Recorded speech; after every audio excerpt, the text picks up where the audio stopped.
Good morning. Good morning. How's everybody doing today? Great. Just curious, how many people created their day this morning? You know why you didn't create your day?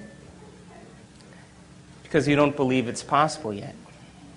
You see, if you knew it was true, you would wake up every morning excited to create your day, right? So we have to begin to understand then that we have an understanding of philosophy. The movie was great philosophy. It's what I call dinner conversation. It's got a lot of principles of quantum physics and neuroscience and biology and genetics and receptor site physiology. All of that information is really great. But we have to begin to put the rubber to the road. We have to take this information in some way, apply it to our life, right? Otherwise, it's just good philosophy, and nobody's changed from anything. So today I'd like to spend a little time with you and see if we can make some sense out of the world of quantum physics and your mind. Are you guys interested in that? Yes. Okay. So I was leaving my office a couple months ago, and my staff member handed me this sheet of paper, and she said, "Listen, you have to read this, quick." And I'm on my way to catch a plane, and so I grabbed this piece of paper, and it's this woman who decides to create her day. And she says, "Well, I never considered myself a special person, and so I'm going to create my day, and I'm going to ask for a sign without a doubt that lets me know that I'm special, and I want it to come in a way that surprises me and that leaves no doubt in my mind that I made contact with the field." So she's driving down the road up this 5-mile incline at sunset. And as she's driving up this road, a bald eagle flies in her car, lands on her dashboard, spreads its wings out, makes eye contact with this woman. She pulls off the side of the road, and the eagle flies out the other window. And I said to my office assistant, "You email that woman back and you tell her if she has any doubt now that she's special, we need to talk." Yes? So how come nothing new ever happens in our life? I mean, the quantum law works, and we know that it does. Then how come we keep having the same relationships or the same jobs or the same circumstances in our life? How come it's so routine and predictable that it seems that Newtonian physics is the law? Because we haven't mastered this idea called observation. So this one particular researcher says, "Well, who do I know that knows how to pay attention really well?" So he gets on the phone, he calls the Dalai Lama, and he says, "Can you send me your 8 best guys? I mean, I want to study these guys, and I want to see what happens in their brain when they're focusing on a single-minded thing like compassion or divinity or unconditional love." Now, these guys, by the way, had over 40,000 hours of focused meditation. They spent over 40 years practicing. While you were laying on the beach, they were focusing on single-minded thoughts. And then they said, "Let's take a control group, just a group of people that are just average people, and we'll use the monks, and we'll teach them how to do this thing called focused concentration, what science is now called paying attention." By the way, the average human being loses their attention span 6 to 10 times a minute. How good's our observation? That's why only a few subatomic particles actually pay attention to our mind. So he said, "Okay, we're going to hook these guys up to these brain scans, particular ones called EEGs. And EEGs measure electromagnetic frequency that the brain emits. And so they took 256 electrodes and they covered their whole entire head. Can you picture these monks, with the things? And then they ran all the feedback into a computer that created a holographic picture of the brain, and they were able to begin to measure brain activity. You guys with me? Yep. So They said to these monks, be your normal self. They took 8 of them, be your normal self. And then they said, okay, now listen, you guys, pay attention to compassion. Just close your eyes and pay attention to compassion. The moment they did that, all of a sudden, the frontal lobe lit up so much that the scientists had never seen that type of activity in that part of the brain. Now then they took the control group and they said, all right, you guys, pay attention to one thing. And of course, what happened? My back hurts. How long is this going to take? I don't really want to do this. Am I doing it right? I wonder what my kid's doing. I got to buy dinner, all that stuff. And guess what happened to their frontal lobe? Meh. Nothing. Nothing. Now, in one particular monk, there's a part of the frontal lobe on the left side, which is really the happy spot in the brain.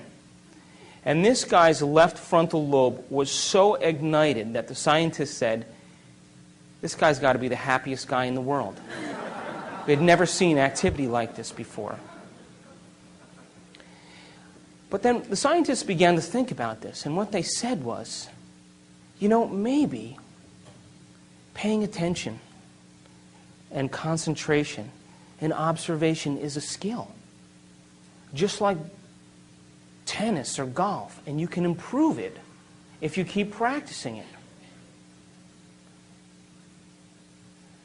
Now think about this. The brain is the instrument that we use. It's the machinery for us to process thought. How many people will accept that? And it also has some automatic processes that allow us to function. But for the most part, it's the greatest area in the body where there's the greatest number of neurons clustered together. And where you have the greatest number of neurons clustered together, you have the greatest intelligence. So the brain is the central clearinghouse of intelligence. Mind, by the way, is what the brain does. Mind is the brain in action. It's the brain at work. When we can measure a working brain, we're studying mind. You guys with me? 6 to 10 times? Hello? You guys with me? Yes. So mind is when the brain is in action. So when we're using functional brain scans and we're studying how the brain works, we're studying this concept called mind. You understand? Yes. Then here's my question. If the brain is the instrument for intelligence or processing thought, and mind is what the brain does, if you can improve the way your brain works, who's doing the improving? And it's that nasty 13-letter word called consciousness. That's the only solution. Consciousness is our self-aware, free-willed individual that is really not the body, is not the brain, and is not the mind. As a matter of fact, consciousness is what manipulates the brain to produce mind. You understand that? The brain processes 400 billion bits of information every second. You know that? I said it in the movie.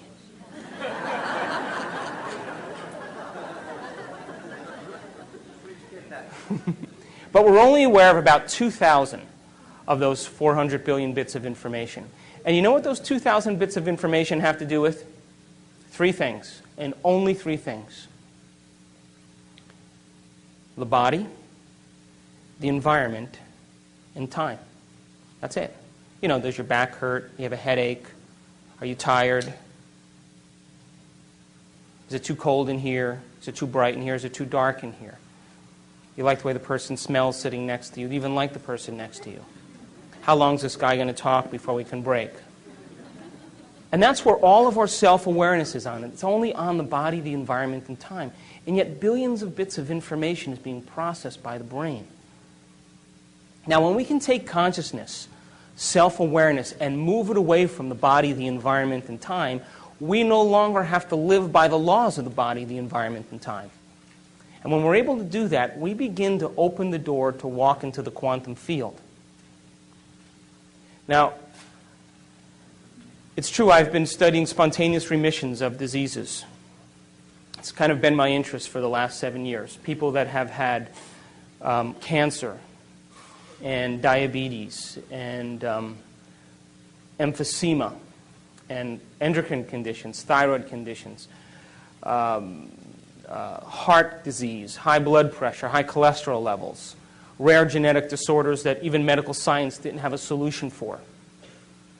And these people all of a sudden became healthy. And they weren't all Roman Catholic, and they all didn't believe in the same God. They weren't all vegetarians. Not all of them use crystals. As a matter of fact, none of them did. They didn't trust the astrology charts. None of that was in common amongst these people. There were 4 things that I found in common amongst every person that had a spontaneous remission. 4 major things and 2 minor things. The first thing that was in common with every person that had a spontaneous remission was that every person accepted and believed that there was an intelligence that lived within them. Did you hear what I said? Within them. That somehow was giving them life. There was some spiritual aspect of themselves that didn't exist. Where does religion always say that is? They didn't say that. They said, I'm connected to some mind that's so much greater than my mind. I'm connected to a force that's so much greater than me. A will that has so much more will than I have. And loves me more than I even love myself. And they said, if I could just make contact with this intelligence, it would do the healing for me. Does that make sense? So what they said was, you know, I'm riding on the back of a giant, and I just got to learn how to whisper in its ear. Now, I want to demystify this a little bit, okay?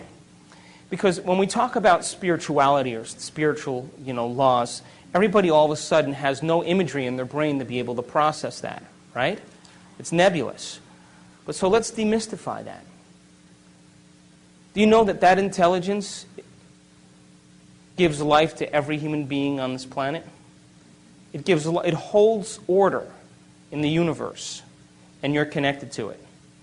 It's the same intelligence right now that's keeping your heart beating. Your heart pumps over 2 gallons of blood a minute, over 100 gallons of blood an hour. It pumps over 100,000 times a day through 60,000 miles of blood vessels. 3 billion times in one lifetime. No repair, no checks. It does it independent of your moods, your likes, your dislikes, your opinions. It continuously gives you life. Now, are you thinking about doing that? Or is there some order intelligence doing it for you? It's the same intelligence that's digesting your breakfast and breaking down proteins and carbohydrates and fats into simple products so that can be reassembled for regeneration. And we don't even think about that. See, you and I, free-willed individuals, get a free ride. And something loves us enough to continuously give us life.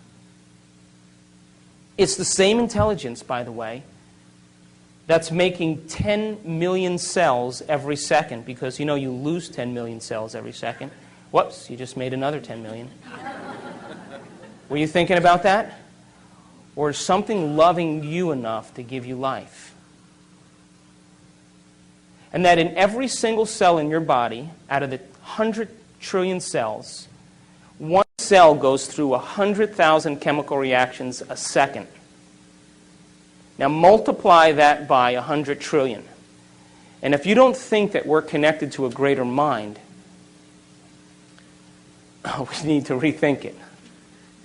And that there are little enzymes that zip through your DNA. There's 3.2 billion nucleic acids that make up DNA in one cell. As a matter of fact, geniuses, if we took one DNA, the whole strand of DNA out of one cell, and we straightened it out, it would be 6 feet long.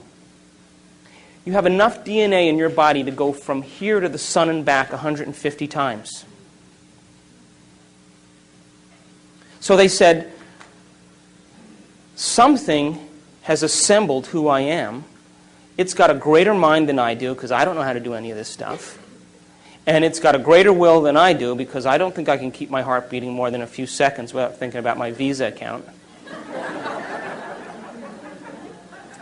And it loves me enough to put up with me. And they said, I gotta just surrender. I gotta get out of the way enough to let this thing do it for me. I just gotta direct it and then get out of the way. That was the first thing they had in common. The second thing they had in common is that they all said this. You know, my thoughts, or my attitude, you know, an attitude is a cluster of thoughts pasted together. My attitude created my condition. You know, I've been a victim for the last 15 years. I could never get over it, and it's worked really well for me to get what I want. Or I've been an angry person, and I've hated my parents for the last 15 or 20 years, and I got to stop that. It was actually me and who I was being that created this state of health that I'm in. You with me? Yeah. Now, do you know that every time you have a thought, you make a chemical? And if you have great thoughts and unlimited thoughts or happy thoughts, you make chemicals that make you feel happy or good. And if you have negative thoughts or bad thoughts or contracted thoughts, you make chemicals that make you feel bad. Does that make sense? So imagine, right? You have an insecure thought. What's the next thing that happens? You feel insecure, right? Now here's the bad news. The moment you start to feel insecure, the next thing you do is you start to think the way you're feeling, which then makes more chemicals so that you can feel the way you're thinking and think the way you're feeling. And we get caught in this loop between thinking and feeling. This is the human drama. And what ultimately happens, listen to this, is that feeling becomes the means of thinking. And what that really means then, geniuses, is that mind is now immersed in the body. You're not thinking as a mind. You're not thinking as a conscious being. You're thinking as a body, because body is determining the outcome based on a feeling. So we call that a state of being. So the person can't think any other way than the way that they feel. So they wake up in the morning and they feel bad and they start to think bad and then they start to feel bad and they spend the whole day perceiving their day based on a feeling. Now, the body should be the servant to the mind. When this happens now, it's the mind that's the servant to the body. Quantum laws still apply? Absolutely, which means then that the person can only live out their genetic destiny. Nothing new will ever happen. Am I making sense? Yeah. Now, the third thing they had in common is that they all said this. You know what? I have to reinvent myself. I got to become somebody else. I can't be this miserable victim for the rest of my life. I got to become somebody else. Now, the moment they did that, they started to ask themselves some really important questions. Questions that most people don't have the time to think about. Questions like, what would it be like to be a happy person? Who do I know in my life that's happy? What would I have to change about myself to live in joy? Who in history do I admire that was great? And at what point did I lose it and believe this is who I am? And you know, the moment we ask those important questions, guess what part of the brain turns on? Frontal lobe. You know why? Because when we're running automatic programs that determine who we are, we're using the rest of the neocortex. It's all based on association and memory. When we stop those automatic programs, it's the moment when you ask those important questions, the brain puts the brakes on and has to reassemble a new way of firing to produce an answer to that question different than the way you've always thought. You understand that?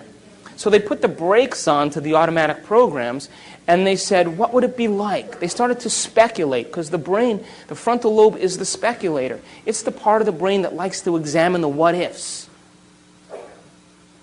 And they started to gather information. They started to read at the same time as contemplate about a future. And their brain started to reorganize itself in a new way. You with me? So, do you think that you can change the circuits in your brain by thinking about it? Do you? So I did this experiment a little ways back. They took these people who never played the piano before. You guys with me?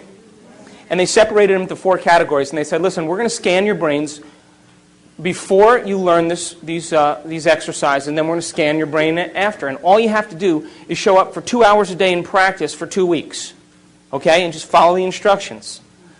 And we're going to hook your brain up to these sophisticated scans, and we're going to see what happens before and after. So they got with these people, and they said, okay, first group, here's the scales and here's the chords. They're one-handed exercises. Practice them over and over again. Keep playing them. So they played every single day, 2 hours a day for 2 weeks. They scanned their brains before, they scanned their brains after. After 2 weeks, guess what happened? A whole new set of circuits lit up in their brain that never lit up before. That makes sense. You learn something new. Learning is making new connections. Repeating it over and over again is sustaining or maintaining those connections, and that's called memory. So they memorized what they were doing by physically practicing or personalizing what they learned. Make sense? Standard, simple. They took the second group of people and they said, listen, we want you to play 2 hours a day for 2 weeks. We're going to scan your brain before and after, but you know what we're going to do? We're not going to tell you how to play anything. You just come and do whatever you want. Play whatever you want. So at the end of 2 weeks, guess what happened to them? Nothing. You know why? Because they couldn't remember what they had learned the day before. And they couldn't remember what they played the day before, and they had no structure. They got no instruction and no knowledge to be able to apply it to make some steady circuits. Still with me? Make sense? Took the third group of people, they said, listen, don't even show up. Don't even create your day. Same thing. Nothing happens. Last group of people, they said, listen, we want you to come 2 hours a day for 2 weeks. We're going to show you these one-handed exercises. But instead of you physically playing the piano, we want you to mentally rehearse over and over again those exercises. And we know you're going to get tired, so we'll nudge you and we'll keep you awake, but you practice for 2 hours a day and you keep repeating those. At the end of 2 weeks, they rescanned their brain, and guess what happened? Same area of the brain lit up as if they were actually playing the scales. Now, you know what that means? They grew new circuits in their brain just by thinking about it. Just by thinking, just by rehearsing. Now, every time we learn something new, we make new circuits in the brain. If you learn anything new, learning is making a new connection in the brain, new neurological connection. Memory is maintaining or sustaining those connections, keeping them alive. And the only way that we maintain and sustain connections in the brain is by repetition. Repetition allows the neurons to develop a long-term relationship. So these people, every single day, made it the most important thing. They gave up their social engagements. They gave up television. They said, I'm going to mentally rehearse the greatest ideal of myself every single day. And as long as I keep doing it every day, what's going to happen to those circuits? They're going to light up and become the more sustainable circuits to act as a platform of who they will become in the future. Am I making sense? Now, the last thing that they had in common, which I find the most important, is that during this process of rehearsal, while they were sitting down rehearsing who they were going to be, just like the piano players, rehearsing over and over again, they had long moments where they lost track of time and space. In other words, they became so involved with what they were doing that when they opened their eyes or they lifted up their eye masks or when they turned the lights on in the room, it was 2 hours later and it only seemed like 5 minutes. They were so involved with what they were doing that they lost the feedback of the body, they lost the feedback from the environment, and they lost track of time. And the moment that that happens, geniuses, that's the moment we walk through the door to the quantum field. And that is the moment, by the way, according to neuroscience, that we repattern and rewire the brain. And by the way, guess what part of the brain is the most active when we do that? Frontal lobe, because isn't it true that we're making thought more real than anything else in that moment? And because the frontal lobe is the orchestra leader, it has its connections to the rest of the brain. And what it does is it quiets down the association centers, the thinking centers. It quiets down the motor centers. You don't want to move. You get still. It quiets down the emotional centers.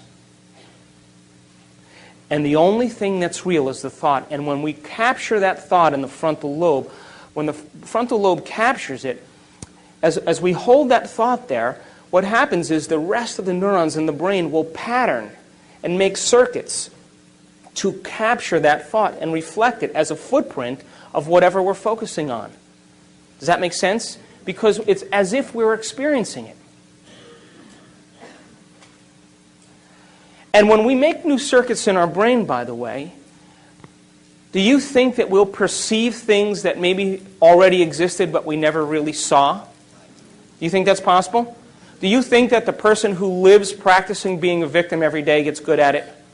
Turn that on automatically? Is it natural and second nature? And how will they perceive their world based on how they're wired? According to the law of a victim. Would you agree? Everything is a reason to suffer. Would you accept that? Simple quantum law, right? So if you made new circuits in your brain, do you think you may process or see things in your reality different because now you're wired to see them? Do you accept that? Yeah. So if I put up a picture of a Monet on the screen up here, and I said to you, isn't that a beautiful picture of what Monet painted? You guys would all say, oh yeah, that's beautiful. And then I took the picture down and I said, did you guys know anything about Monet? Do you know that he spent 44 years of his life teaching himself how to see things differently? And he thought that every person was too busy to stop and pay attention to light. And he loved light. He loved the light first thing in the morning, and he loved the light at sunset, at the twilight hour. And he said that the golden light of the twilight hour and the brightness and the opalescent light in the morning actually colored reality. And that he said, if I can capture this in my paintings and make things bright enough and capture light, maybe people will stop and look and see what they never pay attention to. And then he said, you know, the wisteria and the bridge are one and the same. I can't paint them separate. They're the same to me. And as he got older, he developed cataracts. And the cataracts were so thick that when he looked at the light, it diffused the patterns. So he began to more and more paint exactly what he was seeing. And the doctors urged him to have an operation, to do something to help him. And you know what he said? I worked too hard to see this way. Now, if I took that painting and I put it back up on the screen, would you see it differently? Would you agree that because you learned new knowledge and new information, you made new circuits to perceive what was already there, but you never paid attention to? Yes. Reality is the same way. How about the wine connoisseur? A 1992 Cabernet Sauvignon Silver Oak Alexander Valley. Good bottle of wine. You take that and you give it to the wine connoisseur and he lets it breathe. He knows about tannins. He knows about alcohol content. He knows about oaky flavors. He knows about grapes. He knows about age. He knows about aroma and sweetness. You think his brain is wired to perceive what wine is all about? Did he pay attention through knowledge long enough period of time to wire his brain to perceive subtleties in wine so that he would enjoy every single taste in that wine? You take the person who drinks the screw-off tops, you give him the 92 Cabernet, what happens? I don't taste any difference because he's not wired to. Do you understand? Reality is the same way. The reason that the movie is so great is because now you're paying attention to things that you normally never paid attention to. But do they exist all the time? Yes. If the brain processes 400 billion bits of information every second, is it possible that we're missing some of reality? Yes. Is it true? Yes. So now, science used to say that the brain was hardwired, meaning that it was, wired so intently from genetics that you're going to be born a certain way, and then you're going to turn out just like your parents. And that's the end of the story. So it's a predetermined life, and, get what you can in the process. And now what they're saying is, whoops, we lied. It's not true. You see, the brain is hardwired. There's certain definite areas that are hardwired because the human brain has been around for hundreds and hundreds of thousands of years, whether you want to believe it or not. It's been around for millennia. And this process of learning has developed the brain. Now, when the sperm and the egg come together in utero, right around the 3rd month of life, the cells start to differentiate and we start to make neurons. And they start migrating north up to the skull. And then around the 6th month of life, we start making these connections. A neuron looks like an oak tree. But it's not big like an oak tree. It's tiny and it's flexible like cooked spaghetti and it's leafless. And it's 3-dimensional. And where neurons connect with other neurons, that's called a memory, something that we've learned. That's information being exchanged. Now, at the 3rd month of life, we make about 8,000 neurons per minute.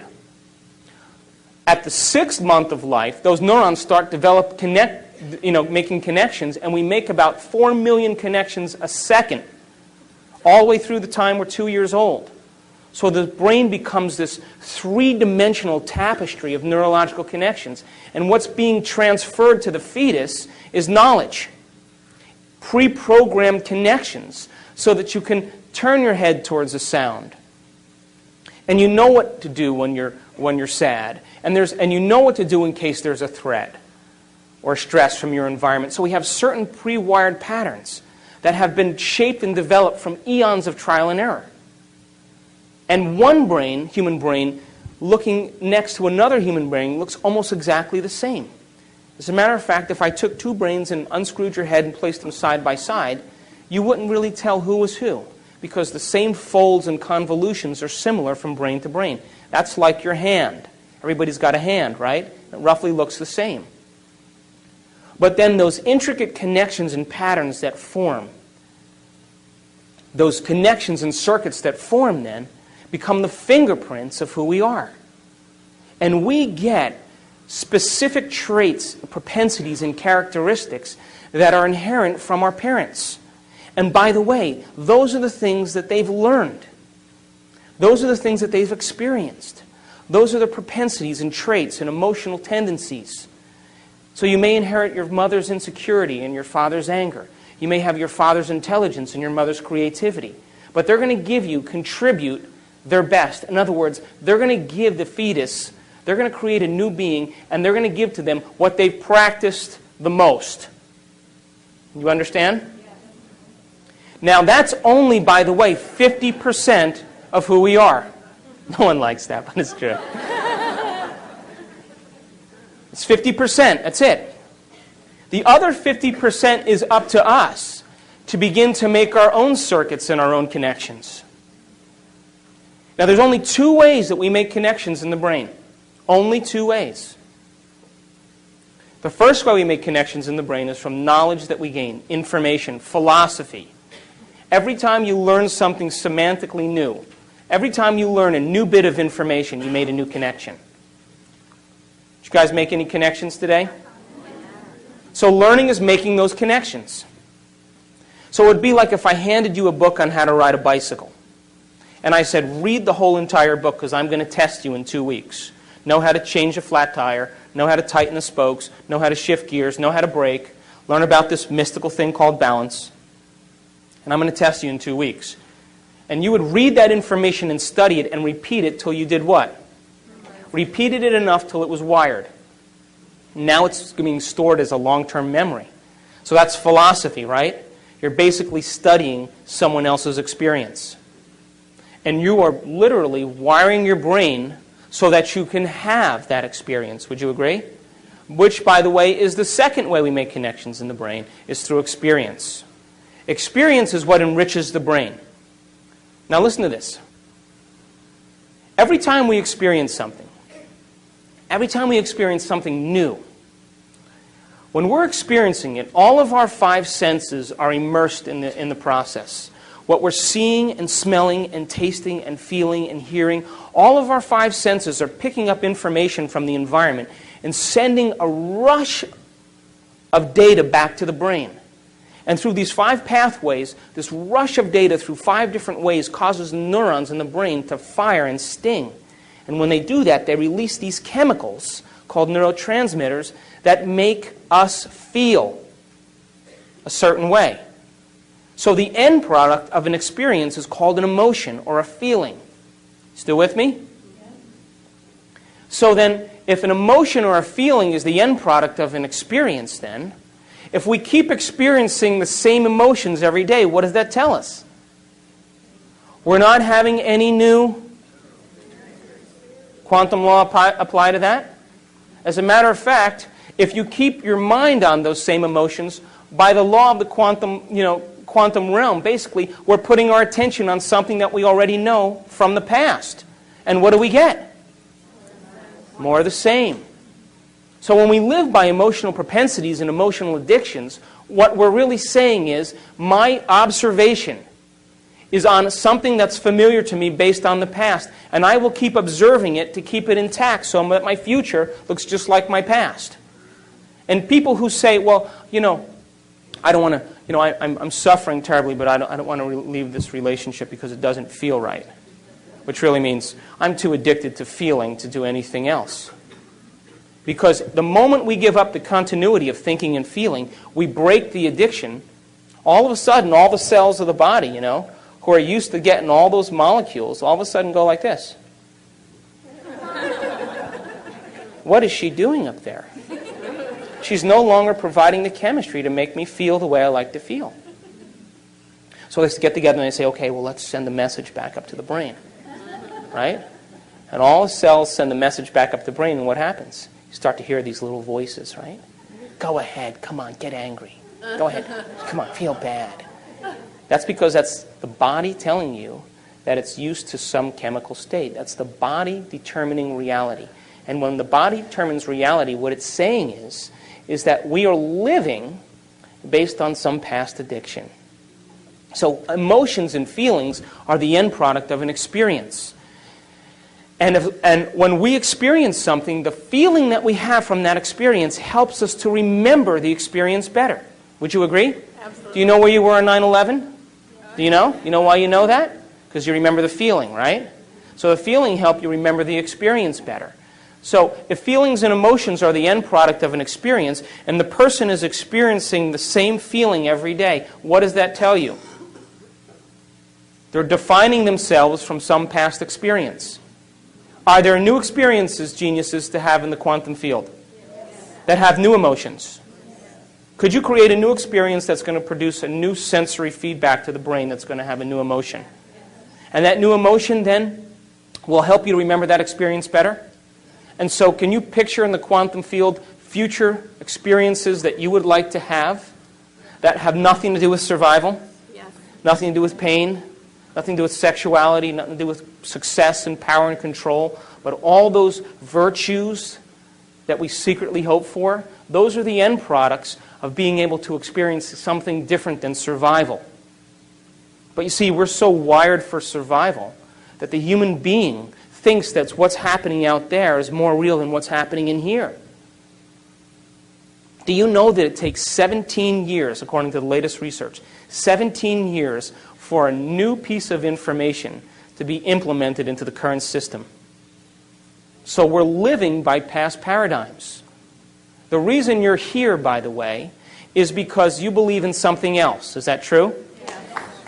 And let me warn you, please, do not wait for science to give you permission to do the supernatural. Let's go out and do it and then have science come and study us. Because if we do that, don't we make science the next religion? And then we have to live by their convention and their conformity?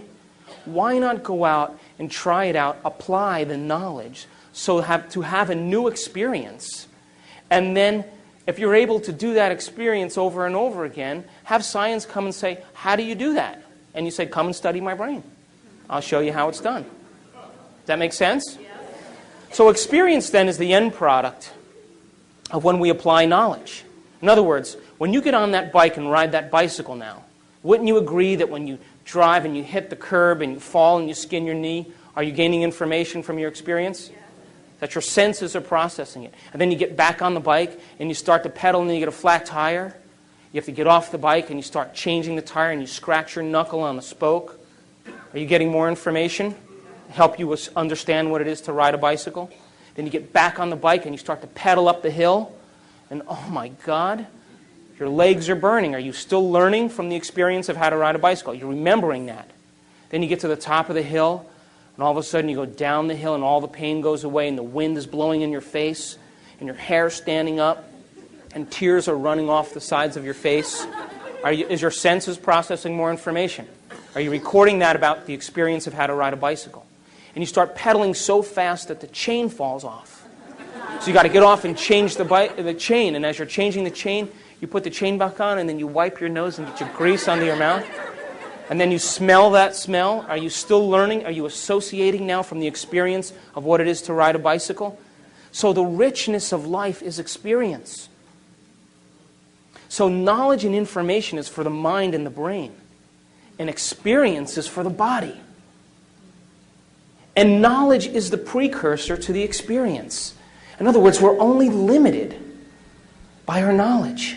And when we can take knowledge and personalize it, we set ourselves up for a new experience. As a matter of fact, the whole reason to be alive is to learn something new, modify our behavior to produce a new outcome. That's called evolution. Now, what makes us so unique, geniuses, as human beings, is that when other species are subjected to harsh environmental conditions, right, they have to continuously expose themselves to it over and over again until they start to modify their behavior. Thank you. And as they start to modify their behavior, after several generations, they may be able to change their genetics and produce a way to acclimate or change as a result of that environmental stimuli. What's that called? Evolution, right? But that may take thousands of years. Human being doesn't have to do that. Human being, because of the size of the frontal lobe, can change in a year, can modify themselves in a week, can become a different person in a day. We can evolve ourselves and become somebody else and not have to go through the long continuum of trial and error. But you see, the brain only exists in two real states, according to me. At my present state of ignorance. Two real states. We have survival and we have creation. And creation falls under the category of learning and experiencing.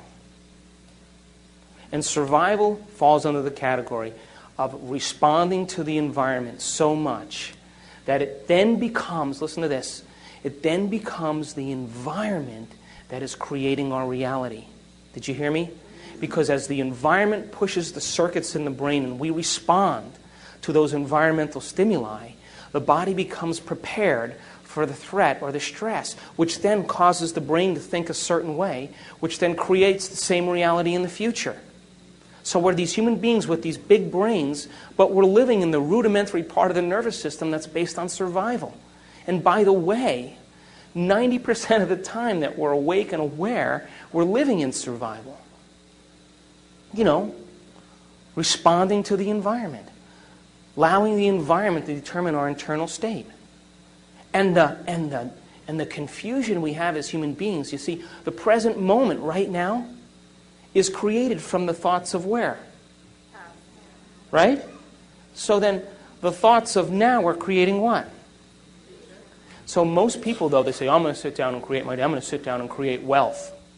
And they sit down for 10 minutes. They get up and they start looking in their bank account for the transfer. And then they say what? Didn't work. But you know, we Americans, by the way, are the most difficult audience to talk to.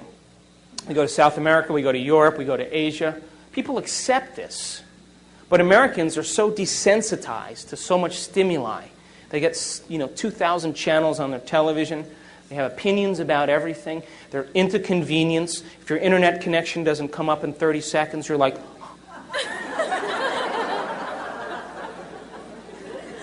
And so if we don't get what we focus on in our arrogance, we all of a sudden say it didn't work. Well, the quantum field works. It's us that don't work. And as we begin to develop the skill of paying attention, We're holding on to an observation, by the way, independent of the environment, independent of our body, independent of time. And by the way, those are the heroes that we fall in love with, isn't it? Whether it's Martin Luther King or William Wallace, Churchill, or any of those guys, you know what they said? They said, my observation matters. And I'm going to hold on to this thought. And I don't care how long it takes. And I'm going to hold on to this thought, and I'm not going to compromise it for anybody. Nothing in my environment is going to cause me to let go of my belief. I'm going to hold on to this observation, and I don't care what it feels like, because I'm accepting this more than I'm accepting anything else. And you can do whatever you want, but this is what's more real to me. And when we have that skill of observation, don't you think that the observer is going to start getting on board? Don't you think that's possible? So we have to develop that skill. We have to develop that skill. And because we're so prone to convenience that when it doesn't show up the same day within a matter of moments, we discount its possibility. Why not fall in love with an abstraction? Something that you haven't experienced yet. But if you can put all of your mind into that abstraction, don't you think that that abstraction will be your future? Don't you think that's possible? And don't you think you'll wire your brain to be exactly what your future dictates? You see, we can't get anything in our life that we're not first wired for. You can't be wealthy unless you're wired for wealth. So once we're wired for it, implicitly wired, non-declaratively wired, when we've wired it so much that we don't have to think about it anymore, that's the moment we are it. And that's the moment it takes no effort to have the side effect of who we are as a mind show up in our life. Does that make sense? I have a friend who's a millionaire. I went to lunch with him. He said to me, today I lost everything that I owned. Pass the ketchup. And I looked at him and I pushed the ketchup over there. And I was talking to me and I said, Jerry, aren't you upset? He said, what do you mean? I said, well, you lost everything you owned.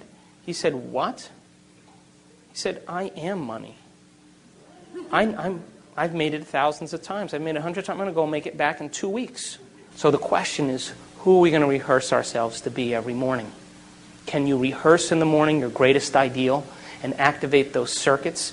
And as you rehearse those ideals for yourself and activate those circuits, won't they be the platform of who you become?